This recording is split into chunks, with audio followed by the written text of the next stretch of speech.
Pasamos a otro tema y ahora sí nos metemos en la economía de nuestro país. Ya sabemos cómo está. Sube todo, los precios, sube los servicios, el medio de transportes, sube absolutamente todo. Y se dio a conocer justamente la inflación del mes de abril. Estamos hablando de un 8,4% que va en alza. El mes pasado les contamos que había, el INDEC había dado a conocer un 7,7% y hoy estamos hablando de un 8,4%. Todo sube, todo aumenta. ¿Cómo está la economía? ¿Cuáles son las expectativas, ¿no?, de acá en adelante?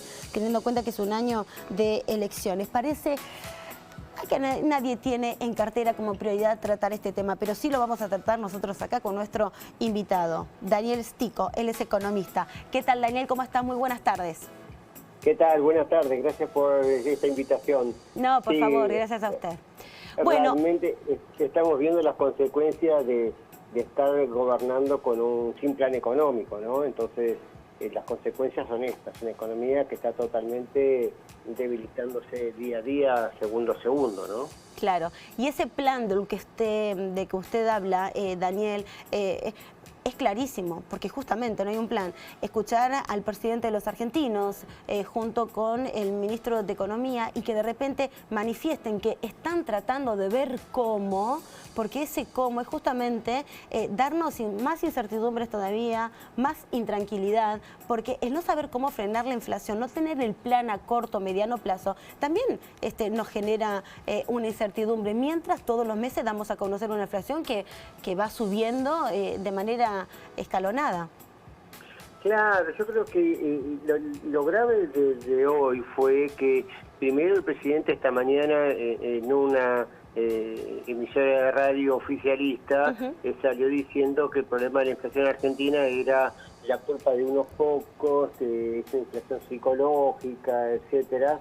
Y cuando uno mira la variación de los precios, que informó hace un ratito el INDEC del 8,4%, ve que aumentó 10,1% los alimentos, 10,8% la ropa y el calzado, 8,6% equipamiento y mantenimiento del hogar, o sea, todos los artefactos, etcétera, 9,9% restaurantes y hoteles.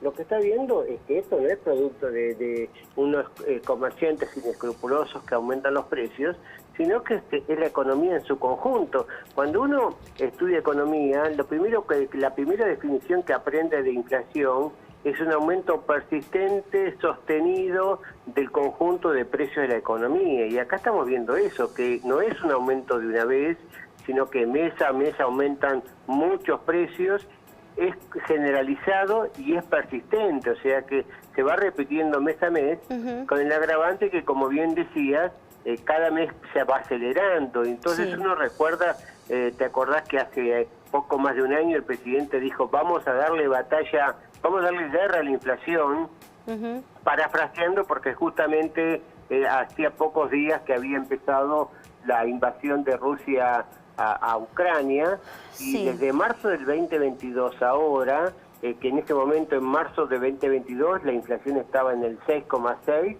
pero la tasa interanual estaba en el 54%, hoy estamos en 8,4% y la tasa interanual para atrás es 108%, y para adelante ya está arriba del 160, 180% anual, ¿no? Queda clarísimo, Daniel. O sea, más allá de los porcentajes, uno entiende a la hora de ir al supermercado, que estamos hablando solamente de supermercado, ni hablar de una cobertura médica, ni hablar de los colegios, ni hablar si una familia tipo tiene que pagar un alquiler para vivir, o sea, solamente de la canasta básica.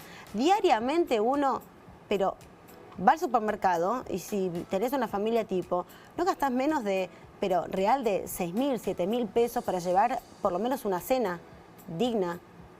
Y no hablamos de grandes lujos como ir a pasar por las góndolas de carnes, las góndolas de pollos.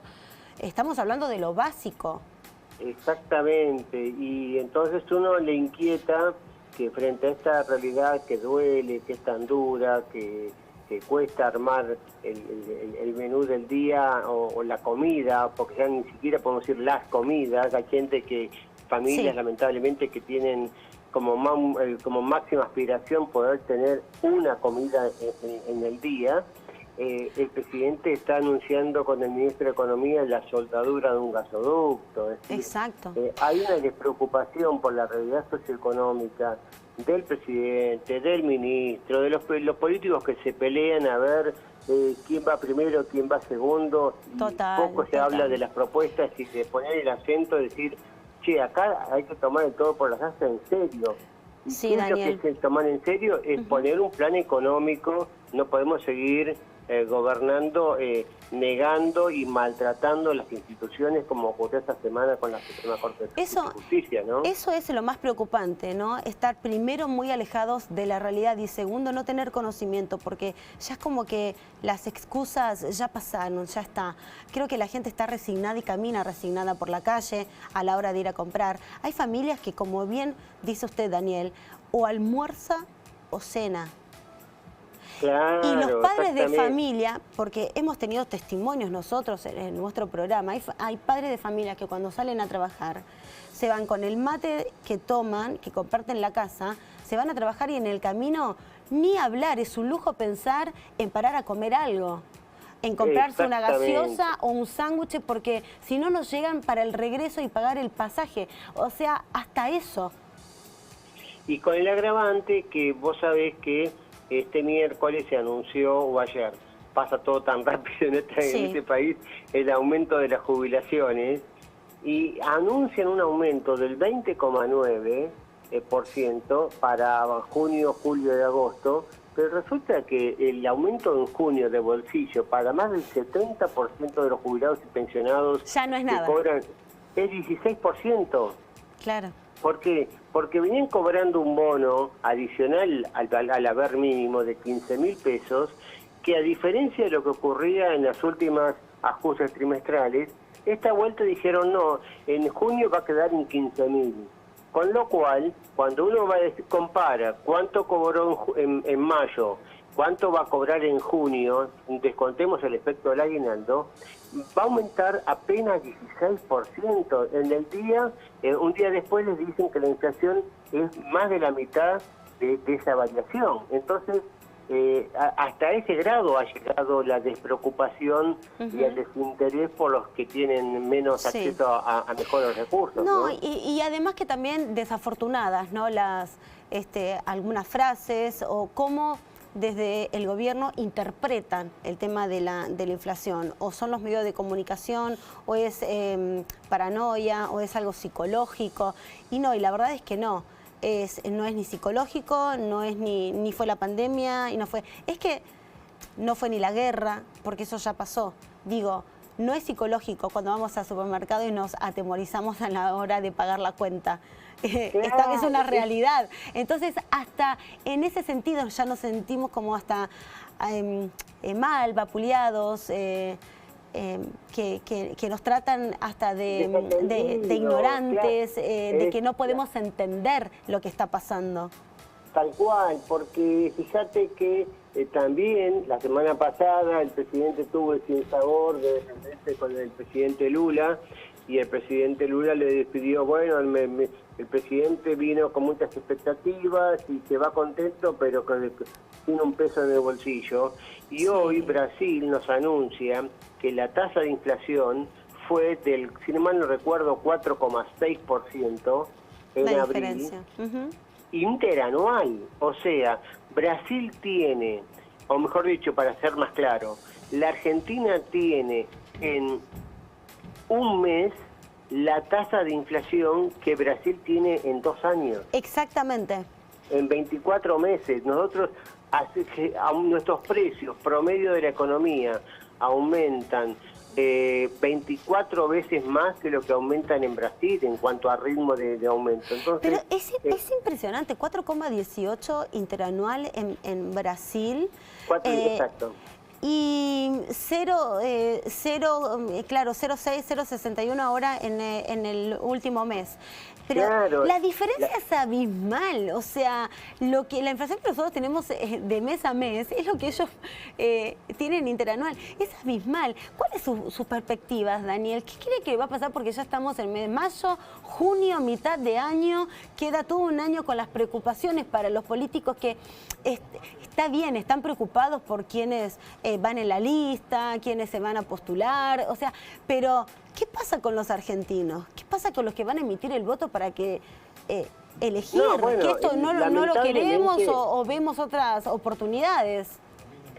Lamentablemente los periodos institucionales de la Constitución hay que respetarlo y hay que esperar a las elecciones primero Sí, de total. primarias de agosto, después la primera vuelta en octubre y si no hay mayoría amplia a ver una segunda vuelta en noviembre.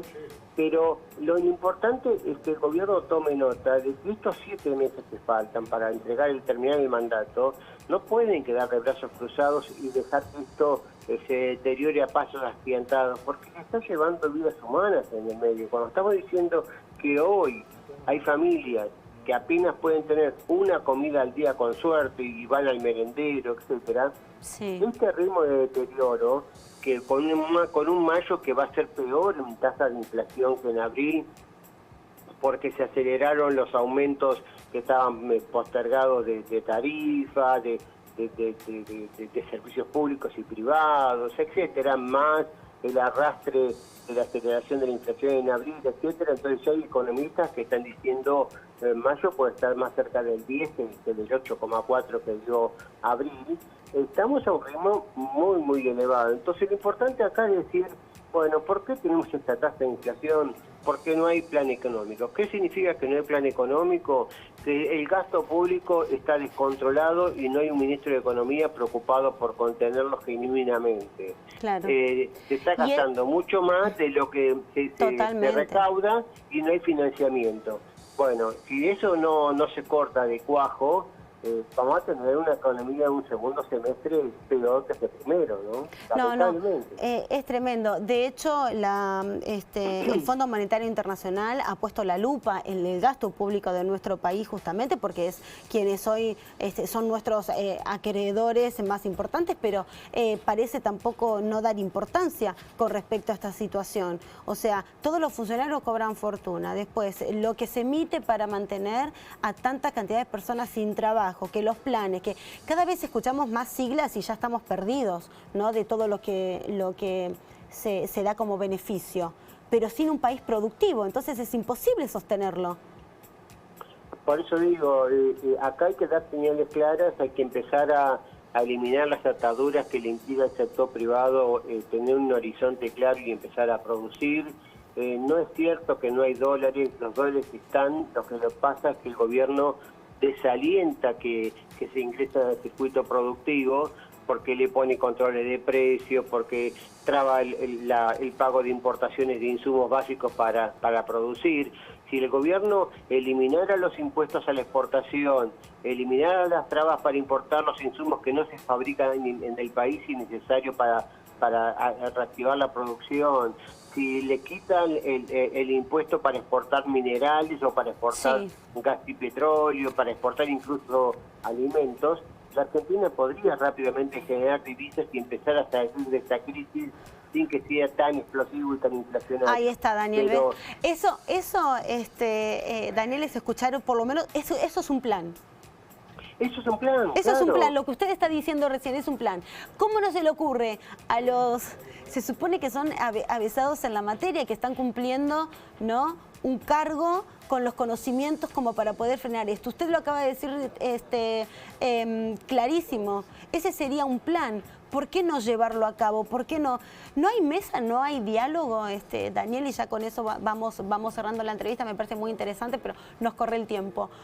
No, lamentablemente porque están más preocupados por la situación judicial de la expresidente, de algunos funcionarios, de gobernadores, etcétera, que por darle solución a esta Argentina con perspectiva de crecimiento. Ese es el punto. Entonces, cuando dejemos que los problemas judiciales personales, por haber cometido errores severos y malversado fondos en algunos casos como se denuncia, y nos ocupamos realmente de cumplir con lo que debe cumplir un gobernante, de tratar de hacer políticas para honrar al voto que lo llevó al poder, bueno, ahí empezaremos a cambiar el destino de este país. Mientras tanto, estaremos mirándonos en el ombligo, ¿no? Exactamente, Daniel, tanto que se habla de un país democrático a la hora de votar es honrar el voto, y me voy a quedar con esa frase que usted acaba de decir que me parece genial, honrar el voto, para quienes los eligieron justamente para que puedan resolver y llevar adelante un país ordenado, productivo y digno para todas las personas que hoy pasamos necesidades. No vamos a incluir todos porque todos, ninguno de nosotros está exento, o sea, no llegamos a fin de mes y es una realidad. Daniel Stico, economista, muchísimas gracias por esta comunicación. Un placer. Gracias a vos, hasta la próxima, un gusto. Hasta la próxima, muchas gracias. Bueno, muy